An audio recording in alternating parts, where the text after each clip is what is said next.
नमस्कार साथियों, ब्रह्मोस क्लासेस में आप सभी का स्वागत है। आज मैथ की दूसरी क्लास है जो कि मैंने आपको संख्या पद्धति की कल पहली क्लास बताई थी, जिसमें मैंने आपको संख्या पद्धति की बेसिक जानकारी बताई थी और मैंने बोला भी था कि यदि आप सीखने के लिए आए हो तो आप 100% यहाँ से कुछ ना कुछ सीख के जाओगे। यदि आप 10 लोग भी पढ़ोगे तो मैं 10 लोगों को भी पढ़ाऊँगा। इस बात से मुझे अभी कोई लेना देना नहीं है कि मेरे चैनल पर कितने व्यूज़ आ रहे, क्या हो रहा क्या नहीं हो रहा। इसलिए यदि आप 10 लोग सीरियस पढ़ोगे तो मैं 10 लोगों को भी सीरियस पढ़ाऊंगा, ध्यान रखना, ठीक है। संख्या पद्धति की दूसरी क्लास है। कल मैंने आपको बेसिक जानकारी बताई थी कि सम संख्या कौन सी होती, विषम संख्या कौन सी होती, प्राकृतिक संख्या कौन सी होती, परिमेय संख्याएं, अपरिमेय संख्याएं, भाज्य संख्याएं, आभाज्य संख्याएं, जुड़वा आभाज्य संख्याएं, सह आभाज्य संख्याएं, मतलब मैंने आपको बेसिक जानकारी बताई थी और शायद आपको समझ में भी आया होगा। पहली क्लास थी। अब देखिए, आज बात करते हैं संख्या पद्धति की दूसरी क्लास के बारे में। आपसे पूछ ले, सबसे पहले बात करते हैं कुछ पॉइंटों पर और बात करते हैं। उत्तम संख्या कौन सी होती, परफेक्ट नंबर, उत्तम संख्या कौन सी होती। तो इसमें आप लिख सकते कि ऐसी संख्या या ऐसी संख्या जिसके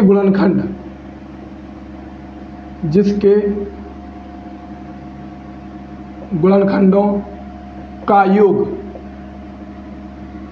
ऐसी संख्या जिसके गुणनखंडों का योग उस संख्या के बराबर आ जाए, उस संख्या के बराबर आ जाए, लेकिन स्वयं का गुणनखंड छोड़कर। आपको यदि परिभाषा समझ में नहीं आई होगी तो एग्जाम्पल से समझ में आ जाएगी। लेकिन स्वयं का गुणनखंड छोड़कर, मतलब स्वयं का गुणनखंड नहीं लिया जाएगा। जैसे कि देखो, मैंने लिखा कि ऐसी संख्या जिसके गुणनखंडों का योग उस संख्या के बराबर आ जाए, मतलब वो संख्या उत्तम संख्या कहलाएगी, परफेक्ट नंबर कहलाएगी। जैसे कि मैं यहाँ पर आपके लिए एग्जांपल के तौर पर लिख दूँ 12, ठीक है। गुणनखंड का मतलब ये है कि ये संख्या कौन कौन से पहाड़े से कट जाएगी वो इसके गुणनखंड कहलाएंगे। जैसे कि सबसे पहले 12 1 से कट जाएगी, आप सभी को पता है 1 से हर संख्या कट जाती, 2 से भी 12 कट जाएगी, 3 से भी 12 कट जाएगी, 4 से भी 12 कट जाएगी, 6 से भी 12 कट जाएगी और फिर 12 से तो 12 कट ही जाएगी। इसलिए ये कहा है कि ऐसी संख्या जिसके गुणनखंडों का योग उस संख्या के बराबर आ जाए, लेकिन स्वयं का गुणनखंड छोड़कर, मतलब स्वयं का गुणनखंड तो ये 12 हुआ, 12 से तो वो कट ही जाएगी, तो इसको छोड़ दो आप, बाकी को जोड़ो। 6 और 4 10, 10 और 3 13, 13 और 2 6 और 4 10 और 3 13 और 2 15 और 1 16। इसके अंकों का योग तो 16 हो रहा, लेकिन जो संख्या कितनी है 12। यदि इसके अंकों का योग 12 हो जाता तो ये संख्या उत्तम संख्या बन जाती, लेकिन इसके अंकों का योग कितना हो गया, 16 हो गया, तो ये एक उत्तम संख्या नहीं है। शायद आपको समझ में आया होगा। जैसे कि मैं आपके एग्जाम्पल के लिए एक और लिखूँ, यहाँ पर एक उदाहरण और लिखूँ। जैसे मैंने लिखा 6, तो 6 किस किस से कट जाएगा, 1 कट जाएगा, 2 से कट जाएगा, 3 से कट जाएगा और 6 से कट जाएगा। तो ये तो उसका स्वयं गुणनखंड हुआ, तो इसको तो आपको लेना नहीं है, ठीक है। बाकी का 3 2 5 और 1 6, देखो इसके गुणनखंडों का योग 6 ही हुआ, योग 6 हुआ और संख्या भी 6 थी, मतलब 6 एक उत्तम संख्या है, लेकिन 12 एक उत्तम संख्या नहीं है, क्योंकि इसके अंकों का योग 16 हो रहा था और इसके अंकों का योग जो गुणनखंड के अंक हैं उसका योग 6 हो रहा। शायद आपको समझ में आया होगा। एक उदाहरण मैं आपके लिए और दे रहा, जैसे कि एक लिख लो 28, मान लो एग्जाम्पल के तौर पर लिख लो 28 के गुणनखंड कौन कौन से होंगे। एक तो 1 से कट जाएगी, 2 से कट जाएगी, 3 से नहीं कटेगी, 4 से कट जाएगी, फिर 7 से कट जाएगी, 7 के बाद 14 से कट जाएगी, ठीक है, और फिर 28 से कट जाएगी। तो ये तो स्वयं का गुणनखंड है, तो इसको तो आपको लेना ही नहीं है। बाकी के जो बच्चे हैं उनको जोड़ दो, 14 और 7 21, 21 और 4 25, 25 और 2 27 और 1 28।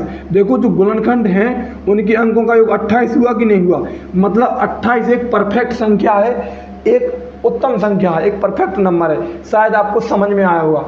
ऐसी संख्या जिसके गुणनखंडों का योग उस संख्या के बराबर आ जाए वो संख्या उत्तम संख्या कहलाती, लेकिन उसके जो गुणनखंड होंगे जिसमें स्वयं का गुणनखंड होगा उसको अपन नहीं जोड़ेंगे, ध्यान रखना, ठीक है। शायद आपको समझ में आया होगा।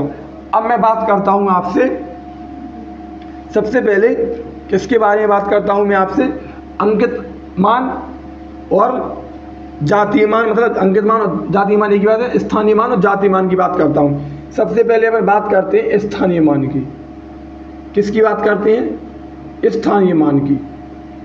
अगला कॉन्सेप्ट है स्थानीय मान की बात करते हैं। ध्यान रखना, स्थानीय मान किसी भी संख्या का हमेशा बदलता रहता है। ध्यान रखना, हमेशा बदलता रहता है। स्थानीय मान रहता है वो हमेशा बदलता रहता है। लेकिन जातीय मान, अगर जातीय मान की आपसे बात करें तो ध्यान रखना, जातीय मान हमेशा समान रहता है, हमेशा समान रहता है। जातीय मान मतलब बदलता नहीं है और स्थानीय मान बदलता रहता है। इनके मैं आपको क्वेश्चन भी कराऊंगा। देखिए कैसे, जैसे मान लो मैंने एग्जाम्पल के तौर पर आपके सामने एक संख्या लिखी 42,569। एक मैंने संख्या लिखी 42,569। मैंने पूछा इस संख्या में 6 का स्थानीय मान कितना है। तो आप सभी को पता है कि 6 का स्थानीय मान हो जाएगा कितना? 60। ठीक है, 6 का स्थानीय मान कितना हो जाएगा? 60 हो जाएगा। यदि मैं आपसे यही चीज़ यहाँ पे पूछ लूँ कि आपसे मैं पूछ लूँ कि 6 का जातीय मान कितना है, ध्यान रखना, तो 6 का जातीय मान तो 6 ही होगा। 6 का जो जातीय मान होगा वो कितना होगा? 6 ही होगा। लेकिन जो स्थानीय मान होगा वो कितना हो जाएगा? 60 हो जाएगा। यदि मैं तुमसे पूछूं इसी संख्या में कि 5 का स्थानीय मान कितना है, तो 5 के बाद कितनी संख्या है? 1, 2, 2 संख्या है, तो 5 के स्थानीय मान में 2 जीरो लगाएंगे, मतलब 5 का स्थानीय मान 500 हो जाएगा। लेकिन मैं पूछूं 5 का जातीय मान कितना होगा, तो 5 का जातीय मान 5 ही होगा, क्योंकि जातीय मान कभी बदलता नहीं है। जाति कभी भी किसी की बदलती नहीं है। ऐसा मान लो आप कि जिसको एक बार जो जाति मिल गई वो जाति कभी भी किसी की बदलती नहीं है। मतलब 5 का स्थानीय मान 5 ही होगा। 5 का जातीय मान 5 ही होगा। 6 का जातीय मान 6 ही होगा। 9 का जातीय मान पूछे तो 9 ही होगा। 2 का पूछे तो 2 ही होगा और 4 का पूछे तो 4 ही होगा। लेकिन ध्यान रखना, जो स्थानीय मान होगा वो ऐसा नहीं होगा। वो कैसे होगा, तो एक बार और समझो। यदि 9 का पूछे तो 9 का स्थानीय मान 9 होगा। 6 का पूछे तो 60 हो जाएगा। 5 का पूछेगा तो 500 हो जाएगा। 2 का पूछेगा तो फिर 2000 हो जाएगा और 4 का पूछेगा तो फिर वो 40,000 हो जाएगा। ठीक है, 9 के बाद एक भी जीरो नहीं है तो एक भी जीरो नहीं लगाएंगे। 6 के बाद एक संख्या हो गई तो फिर एक जीरो। 5 के बाद 2 संख्या आ गई तो 2 जीरो। 2 के बाद 3 संख्या आ गई तो 3 जीरो। ऐसे स्थानीय मान निकाला जाता है। ध्यान रखना, जातीय मान कभी बदलता नहीं है और स्थानीय मान बदलता रहता है। ठीक है, शायद आपको ये बात समझ में आई होगी। जातीय मान को ही अंकित मान कहते हैं। इसको भी आप नोट कर सकते कि जातीय मान को क्या कहते हैं? जातीय मान को अंकित मान कहते हैं। जातीय मान को क्या कहते हैं? जातीय मान को अंकित मान भी कहते हैं। अब मैं आपको जातीय मान और स्थानीय मान के कुछ क्वेश्चन में आपको करा देता हूँ। उत्तम संख्या आपको समझ में आया होगा और स्थानीय मान और जातीय मान आपको भी समझ में आ गया होगा। ठीक है, मैं आपको जातीय और स्थानीय मान के कुछ क्वेश्चन करा देता हूँ। देखिए, अब तुमसे पूछ ले, एक मैं संख्या लिख रहा आपके सामने। संख्या है, यहाँ पर एक क्वेश्चन मैंने यहाँ पर लिख दिया 52,347 में 4 के स्थानीय मान और 2 के जातीय मान का अंतर ज्ञात करें। अभी मैंने आपको समझाया, प्रश्न आपसे ऐसे ही पूछता है एग्जामिनर कि 52,347 में 4 के स्थानीय मान और 2 के जातीय मान का अंतर ज्ञात करें। ठीक है भाई, ये वो संख्या है। अब तुमसे पूछा 4 का स्थानीय मान, तो स्थानीय मान मैंने अभी आपको निकालना बताया। 4 का स्थानीय मान कितना होगा? 4 के बाद कितनी संख्या? 1, मतलब 4 का स्थानीय मान आपका निकला 40। और जातीय मान किसका पूछा? 2 का। तो भाई मैंने क्या कहा था, जातीय मान किसी का भी पूछे, जाति कभी बदलती नहीं है, तो जातीय मान बोई का बोई होगा। तो जातीय मान कितना है? 2। जातीय मान निकला 2, स्थानीय मान निकला 40। तुमसे पूछा अंतर, तो दोनों का अंतर कर दो। 40 और 2 का अंतर कितना होगा? 38। ध्यान रखना, जातीय मान और स्थानीय मान का अंतर कितना आया? 38 आया। शायद आपको समझ में आया होगा। अगला क्वेश्चन मैं आपके सामने लिखूं, एक संख्या मैंने लिखी 52,456, ध्यान रखना 52,476 संख्या 52,476 में 5 के स्थानीय मान और 4 के जातीय मान का योग ज्ञात करें, योग ज्ञात करें। ठीक है, अब तुमसे पूछा है 5 के स्थानीय मान, तो निकाल दो अब 5 का स्थानीय मान। ये वो संख्या है, संख्या कितनी है 52,476। 5 का स्थानीय मान पूछा कितनी संख्या 1 2 3 4, तो 5 के पीछे 4 जीरो और लगा दो। ये तो हो गया 5 का क्या स्थानीय मान, और 4 का जातीय मान। तो जातीय मान कभी बदलता नहीं है, तो 4 का जातीय मान कितना होगा 4 ही होगा। क्या पूछा योग पूछा दोनों का, तो योग कर दो, तो ये कितना हो जाएगा 50,004 हो जाएगा। आपका आंसर कितना आ जाएगा 50,004 आ जाएगा। ऐसे ही आपको ध्यान रखना, स्थानीय मान पूछे तो स्थानीय मान कैसे निकाला जाता, जातीय मान पूछे तो जातीय मान तो जो करते होगा, ध्यान रखना। अब तुमसे ऐसे क्वेश्चन बना के थे तो दोनों का योग करवाए तो योग कर देना, अंतर करवाए तो फिर अंतर कर देना।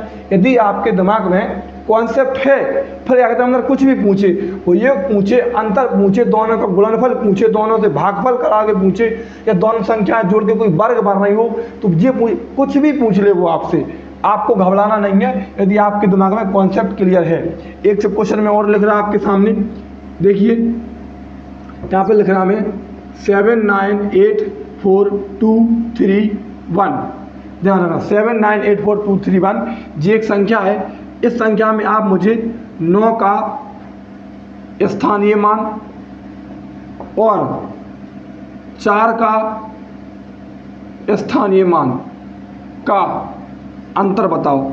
अब आपको क्वेश्चन ढंग से पढ़ना, ये पेपर में ढंग से पढ़ना आपको प्रश्न, क्योंकि अधिकतर लड़के गलती करते थे, क्वेश्चन को हड़बड़ाहट में कुछ भी पढ़ देते। क्वेश्चन पूछा 9 का स्थानीय मान और 4 का स्थानीय मान, ऐसा ना आप गलत पढ़ लो। 9 का स्थानीय मान निकालो और 4 का स्थानीय मान निकालो और दोनों का अंतर पूछा। ठीक है, 9 का स्थानीय मान, तो 9 के पीछे कितनी संख्या 1 2 3 4 5, मतलब ऐसा लिख सकते तुम 1 2 3 4 5, ये 9 का स्थानीय मान हो गया। और 4 के पीछे 1 2 3, तो यहाँ पे लिख दो 1 2 3। क्या पूछा, दोनों का अंतर पूछा, अंतर कर दो भाई, 0 से 0, 0 से 0 माइनस, 0 से 0 माइनस, 0 के बाद 10, 10 में से 4 गए 6 बचे, यहाँ पे कितने बचे 9 बचे, ध्यान रखना यहाँ पे कितने बचे 8 बचे, तो 89,000 ऐसा मान लो 8,96,000 आपका आंसर आ जाएगा। कितना आ जाएगा 8,96,000 आपका आंसर आ जाएगा, क्योंकि 9 लाख में से 4,000 माइनस करने थे तो 8,96,000 आपका आंसर आ गया। तो ये चीज़ आपको बहुत अच्छे से पढ़नी कि वो पूछ क्या रहा।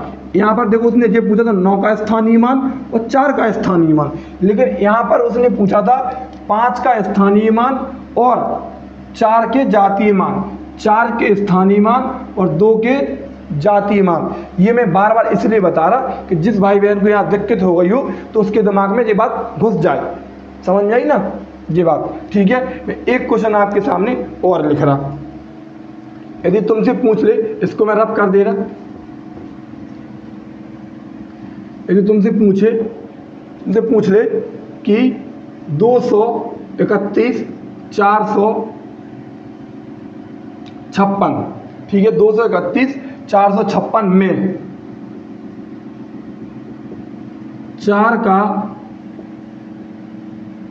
स्थानीय मान, 4 का स्थानीय मान किसका वर्ग है, बताओ। क्वेश्चन है कि 231 456 में 4 का स्थानीय मान किसका वर्ग है। देखिए सबसे पहले जगह कोई संख्या दिख रही, स्थानीय मान मैंने अभी आपको निकालना बताया, किसका पूछा 4 का। जातीय मान पूछता तो 4 का तो 4 ही हो जाता, क्योंकि जाति कभी बदलती नहीं है। 4 का स्थानीय मान 1 2, 2 संख्या है तो कितना हुआ 400। उसने पूछा 4 का स्थानीय मान किसका वर्ग है। अब आपके दिमाग में तुरंत आना चाहिए कि 400 किसका वर्ग होता, 400 भाई 20 का वर्ग हो जाता, तो आपका आंसर कितना आ जाएगा 20 आ जाएगा। आपको ऑप्शन में 400 भी मिलेगा, लेकिन आपको जल्दीबाजी में टिक नहीं करना, प्रश्न ढंग से पढ़ना कि 4 का स्थानीय मान किसका वर्ग है। ये नहीं पूछा कि 4 का स्थानीय मान क्या है, नहीं, 4 का स्थानीय मान किसका वर्ग है, ध्यान रखना। ठीक है, तो ये कितना हो जाएगा, 400 निकला, किसका वर्ग है, 20 का वर्ग है। समझ में आया होगा। आगे बात करते हैं जातीय मान और स्थानीय मान। आपको दोनों कॉन्सेप्ट समझ में आए होंगे कि कैसे निकाले जाते जातीय मान और स्थानीय मान।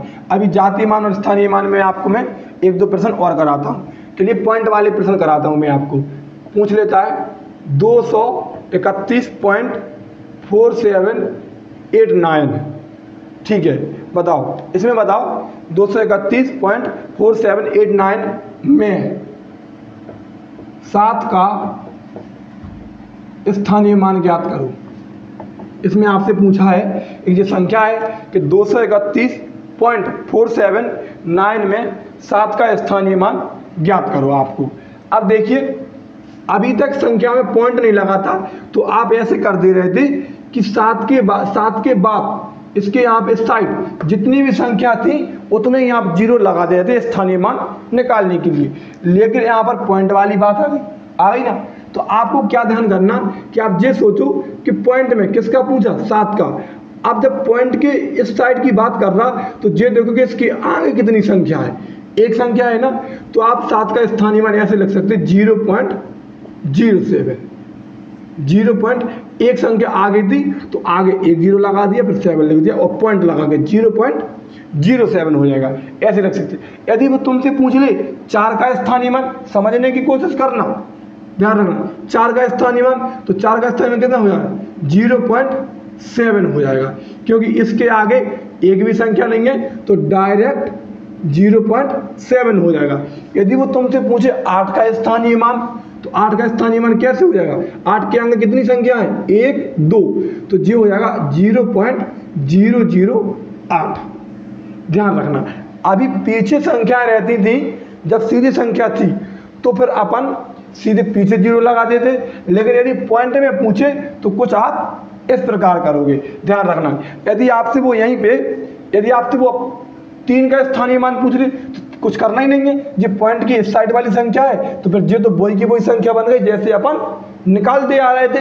यहाँ पे अपन कैसे निकाल रहे थे, 3 का पूछ रहा तो 3 के बाद कितनी संख्या, एक संख्या, तो 30 हो जाएगा। 1 का पूछेगा तो 1 के बाद कोई संख्या लेंगे तो 1 ही हो जाएगा, और 2 का पूछेगा तो 2 के बाद कितनी संख्या है, तो 2 है, तो फिर 200 हो जाएगा। शायद समझ में आया होगा आपको।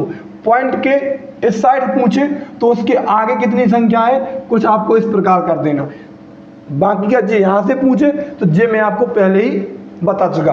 एक प्रश्न मैं आपके सामने और लिख रहा अभी, तब आपको ये समझ में आएगा, क्योंकि ये थोड़ा कठिन कॉन्सेप्ट है। 4392.1768 एक जो संख्या है, इसमें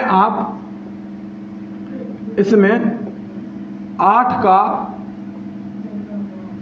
स्थानीय मान और 4 का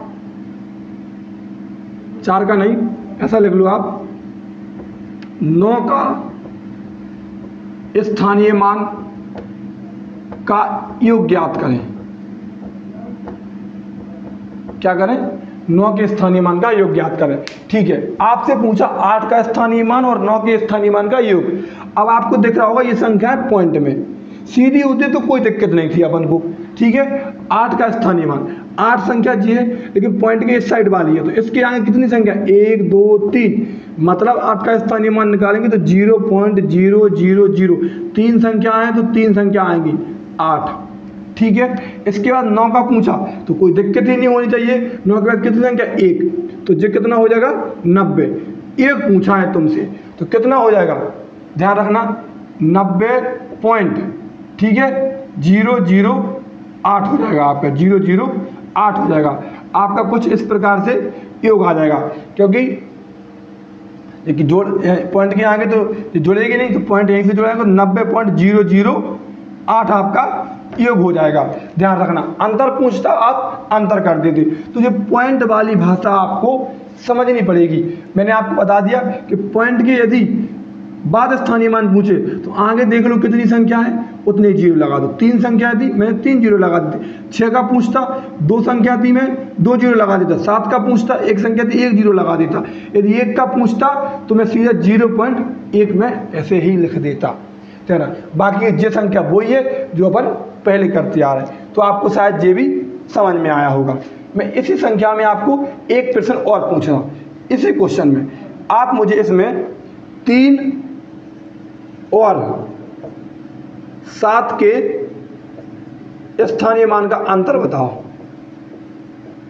अंतर बताओ। ठीक है, किसके? 3 और 7 के स्थानीय मान का। तो 3 का निकालेंगे तो कितना होगा? 2 जी संख्या है तो 300।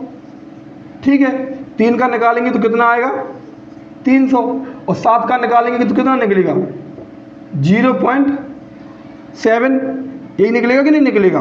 ध्यान रखना। 7 का निकलेगा कितना? 0.7, 0.07 निकलेगा। तो माइनस कर दो 300 में से 0.7 ही तो माइनस करना आपको। तो 0 के माइनस 7, 7 में से कितने? 0 के माइनस 10, 10 में से 7 कितने बचे? 3। यहाँ पे बचा 9, 9 में से 0 गया 9, यहाँ पे बचे 9, यहाँ पर भी 9 बचे और यहाँ पर 2 बचे, क्योंकि पॉइंट के नीचे से पॉइंट की चीज़ माइनस होगी ना। तो ध्यान रखिए, तो 300 है, 300.00 में से 0.7 घटाएंगे तो 0 को 10, 10 में 7 गए 3, यहाँ बचे 9, 9 में से 0 गया 9, यहाँ पर भी 9, यहाँ पर भी 9, 2 बचे थे यहाँ पे तो 2 आ जाएगा। ठीक है, तो 299.93 आपका आंसर हो जाएगा, ध्यान रखना। ठीक है, तो 3 के और 7 के, तो वो 3 का कितना? तो 3 का 300, 7 का तो वो 0.07, क्योंकि एक संख्या थी तो 1 जीरो लगेगा आगे। ध्यान रखना, शायद आपको ये कॉन्सेप्ट समझ में आया होगा। अब मैं आपको सामने रब कर दे रहा। ठीक है, स्थानीय मान और जातीय मान का कोई बड़ा खेल लेंगे, यही दोनों कॉन्सेप्ट बनते हैं। एक जो पॉइंट वाला बनेगा या आपसे सीधा सीधा पूछेगा, ध्यान रखना। ठीक है, आगे बात करते हैं। आगे तुमसे पूछे, आगे बात करते हैं अपन इकाई अंक की बात करते हैं। यहाँ से अच्छे प्रश्न बनते हैं, अच्छे लेवल के प्रश्न बनते हैं। इसके बारे में मैं आपको आज बेसिक जानकारी दे दे रहा। ठीक है, किसकी बात करते हैं? इकाई अंक की। ध्यान रखना, मतलब इकाई अंक का मतलब ये है कि देखिए, पहले आप समझिए कि इस कॉन्सेप्ट का मतलब ही क्या है। जैसे कि इस कॉन्सेप्ट का मतलब ये है कि मान लो मैंने एक संख्या लिखी 444 इंटू 566 इंटू 766 इंटू 999 इंटू 554। एक मैंने ये संख्या लिखी और इसके बीच में क्या लगा? गुणा लगा। और तुमसे पूछा कि इकाई अंक क्या है। मतलब इस संख्या का तुम पूरा गुणा कराओगे और गुणा कराने के बाद जो आंसर आएगा, गुणा कराने के बाद जो आंसर आएगा, जो पहला अंक होगा, वो तुमसे पूछा जा रहा है कि इस संख्या का पहला अंक क्या होगा। जैसे कि एक मैं उदाहरण से और समझाऊं कि जैसे मैंने लिखा 444 की पावर 566। आप सभी को पता होगा कि पावर का मतलब ये होता कि 444 को तुम 566 बार लिख सकते। कैसे? ऐसे लिख सकते 444 गुणे 444 गुणे 444 गुणे 444 गुणे डॉट डॉट डॉट 566 बार। भाई साहब, पूरा जन्म निकल जाएगा, पूरी जिंदगी निकल जाएगी इसको लिखते लिखते 566 बार। और जब आप इसको लिख लोगे 566 बार और फिर इस संख्या को गुणा कराओगे तो इसका जो पहला अंक आएगा उसको इकाई अंक कहते हैं। कि वो कौन सा आएगा, इस कॉन्सेप्ट पे अपन को इसमें अपन बात करेंगे। ठीक है, अब देखिए मैं आपको बता दूं, इकाई अंक की प्रक्रिया में सबसे पहले किसी भी हमेशा जब भी कोई प्रक्रिया है, यदि किसी पर घात चढ़ी, घात का मतलब है पावर। क्या? पावर। जैसे कि मैंने लिखा 4 की पावर 9। ठीक है, जब भी किसी भी चीज़ पर घात चढ़ी तो हमेशा आप 4 से भाग करोगे। मैं देखो और टीचर की तरह 50 कॉन्सेप्ट नहीं बताऊंगा आपको, एक कॉन्सेप्ट में ही पूरा इकाई अंक खत्म कर दूंगा। ना आपको ये बताऊंगा कि सम पावर है कि विषम पावर है, सम पावर होगी तो इतना हो जाएगा, विषम पावर होगी तो इतना हो जाएगा। नहीं, ये मेरे पास कोई रटने का काम नहीं है। एक कॉन्सेप्ट होगा और एक ही में पूरा हो जाएगा। ध्यान रखना, जब भी घात चढ़ी हो तो आप हमेशा 4 से भाग दो। किससे भाग दो? 4 से। यदि शेष 0 बचे, शेष क्या बचे? 0, तो आप हमेशा उसकी पावर 4 मान लेना। उसकी पावर कितनी मान लेना? 4 मान लेना। बस शेष 0 बचेगा तो पावर आप 4 मान लेना, बाकी का जो शेष बचे फिर आप उसको ही मान लेना। जैसे कि मान लो एक क्वेश्चन में आपके सामने यहाँ लिख दूँ 667 की पावर 449। ठीक है, सबसे पहले इसका मतलब ये है कि 667 को आप 449 बार खोलोगे, लेकिन मैंने अभी आपसे क्या कहा कि आप क्या करोगे, पावर में 4 से भाग दोगे। 2 4 से भाग, 4 एकम 4, 4 एकम 4, 4 दूनी 8। कितना शेष बचा? 1 शेष बचा। भाई यदि आपको ऐसी समस्या हो रही हो तो मैं तो आपको सिखाने के लिए आया, तो आप ऐसे भी भाग दे सकते कि 4 एकम 4, 0, फिर 4 उतारे, 4 एकम 4, फिर 0, फिर 9 4 दूनी 8, 1। कितना शेष बचा? 1 शेष बचा। क्या कि जब आपकी कॉपी है, सिलेक्शन आपका होगा, ना कि टीचरों का होगा। टीचर कुछ नहीं करते, यही काटा पीटी करके अभी तक तो आंसर आ जाता। तभी आप लोग मैथ में टाइम लगा देते हो, तभी आप लोगों को मैथ समझ में नहीं आती। ध्यान रखना, किसी भी एग्जाम में जो मैथ रहती ना, वो मॉडरेट पूछी जाती, ना कि हाई पूछी जाती। अभी यूपी कांस्टेबल में जो मैथ थी ना, वो 25% पूछे जा रहे थे, और 25 में से 18 या 17-18% तो बिल्कुल बेकार पूछे जा रहे थे, कि जो कंटिन्यू एक ही टाइप के प्रश्न पूछे जा रहे थे। लेकिन टीचरों ने क्या किया, इतना बवाल पढ़ा दिया, इतना बवाल पढ़ा दिया कि बच्चों के दिमाग से ये चीज़ें भी उड़ गई, ये चीज़ें भी नहीं कर पाया वो। तो आप ध्यान रखो, आप ऐसे भी भाग अपनी कॉपी में दे सकते हैं। कितना शेष बचा? 1 शेष बचा। मतलब 1 शेष बचा तो 667 की पावर आप 1 लिख दो, बस। अब क्या हुआ, इसका मतलब ये कि आप इसको एक बार खोल सकते, तो बस 667 को एक ही बार लिखोगे तो इकाई अंक इसका कितना हुआ? 7 ही हुआ। यदि इसकी शेष यहाँ 0 बचता तो इसकी पावर फिर कितनी लगा देते? 4 लगा देते। बस मैं आपको यही समझाना चाह रहा था। देखिए मैं आपको और कुछ क्वेश्चन करवाता हूँ। जैसे कि आपसे एक प्रश्न पूछे, देखो जैसे आपसे पूछ ले, ये मैंने लिखा 749 की पावर 576। सबसे पहले आप क्या करोगे, 576 में 4 से भाग दोगे, दे लो 4 से भाग, ऐसे दे लो भाई आप। 4 एकम 4, 5 में से 4 का 1, 4 चौको 16, कितने बचे? 1, 4 चौको 16, पूरा कट गया। शेष कितना बचा? शेष बचा 0। जब भी शेष 0 बचेगा तो पावर आप हमेशा कितनी मानोगे? 4। तो मतलब शेष बचा 0, तो अब 749 की पावर बनी 4। अब इसका मतलब ये है कि अब आप इसको 4 बार खोल सकते। अब छोटी भी बन गई ना संख्या, अब आप आराम से कर सकते। 749 गुणे 749 गुणे 749 गुणे और 749, 4 बार हो गई। अब आपको मतलब है सिर्फ इकाई अंक से, तो इकाई अंक ये है, ये दहाई अंक है, ये सैकड़ा अंक है, आपको इकाई अंक से। तो 9 का गुणा 9 में कराओगे, 9 9 81 होगा। फिर इसका इकाई अंक कितना मिला? 1। 1 का गुणा आप 9 में कराओगे तो कितना होगा? 9। फिर 9 का गुणा 9 में कराओगे, 9 9 81। इसका इकाई अंक कितना मिला? 1। अब आगे तो कोई संख्या है नहीं, तो इकाई अंक कितना आया? ध्यान रखना, तो इकाई अंक आएगा वो आपका 1 आएगा। यकीन ना हो, इस संख्या को पूरी फोन से गुणा करा लेना, और जो इसका प्रथम अंक आएगा वो 1 ही आएगा। इकाई अंक कितना आया? 1 आया। तो सबसे पहले जब कोई घात दी हो तो आपको पावर में किससे भाग देना? 4 से भाग देना। 0 शेष बचे तो पावर 4 मान लेना, 0 शेष नहीं बचे फिर 4 शेष। यदि 0 शेष नहीं बचेगा तो फिर क्या बचेगा? या तो 1 बचेगा, या 2 बचेगा, या 3 बचेगा, या फिर 0 बचेगा। क्योंकि जब 4 से तो भाग ही दे रहे हैं, भागफल अपना जो भाग देने की संख्या है वो 4 ही है, तो उससे ज़्यादा शेष कैसे बच जाएगा भाई? ये तो कॉमन बुद्धि है। ठीक है, एक प्रश्न मैं आपके सामने अभी और करवाता। इकाई अंक मैं आपको कल बहुत बेहतरीन तरीके से पढ़ाऊंगा, इसके मैं आपको बहुत अच्छे प्रश्न करवाऊंगा। अभी मैं आज मैंने से आपको मोटा बता दिया। देखिए जैसे मैंने लिखा आपके सामने 447 की पावर 15 प्लस 419 की पावर 17 प्लस 515 की पावर 61, ऐसा मान लो। सबसे पहले इन पे पावर है तो क्या करेंगे अपन? वही बात, 4 से भाग देंगे। 4 से भाग देंगे, कितनी बार जाएगा? 4 3 12, 3 शेष बचा।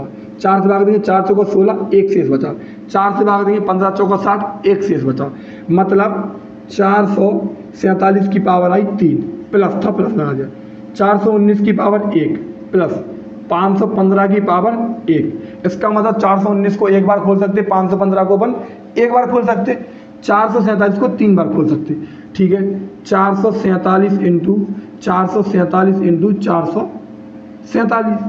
प्लस 419 को एक बार ही खोलेंगे, 515 को एक बार ही खोलेंगे। इसका अपन गुणा कराएंगे 7 49 की 9, 9 7 63 की 3। इसकी जो संख्या आएगी वो 3 आएगी। इसको अपन जो इनका तो कोई है नहीं, तो 9 और 5। अब अपन मान लो कि कोई संख्या बनेगी तो उसको अपन ऐड करेंगे कि नहीं करेंगे। इस कंडीशन में कोई भी संख्या बनेगी उसको अपन ऐसे ऐड करेंगे, तो सबसे लास्ट में कितना आएगा 3, फिर यहाँ पर कितना आएगा 9, यहाँ पर कितना आएगा 5, 9 5 14, 14 और 3 17। तो इकाई अंक कितना आया 7 आया। इन संख्याओं को पूरा जोड़ देंगे तो इसका इकाई अंक जो निकल के आया वो 3 आया। इसका इकाई अंक 9 था, इसका इकाई अंक 5 था, तो 9 और 3 12 और 5 17, 17 का कितना बना 7। तो इकाई अंक आपका हो गया 7। शायद आपको समझ में नहीं आया होगा। इस बात को देखो मैं आपको दूसरे तरीके से समझाता। यहाँ पे देखना आप, जैसे मैंने एक संख्या लिखी 5555, एक संख्या लिखी मैंने प्लस 312, एक संख्या मैंने लिखी 60। यदि आप इसको ऐड करोगे भाई तो कैसे करोगे, इसको जोड़ोगे तो 312 यहाँ लिखोगे, 60 यहाँ लिखोगे, मतलब यही तो मैंने कहा ये संख्या बड़ी आएगी। लेकिन जो इकाई अंक है वो तो आप हमेशा इस एक ही संख्या के नीचे लिख रहा है कि नहीं लिख रहा है। तो ऐसे इसका जो गुणा करने पर आएगा, इसका जो इकाई अंक आएगा वो आप यहाँ लिखते कि नहीं लिखते।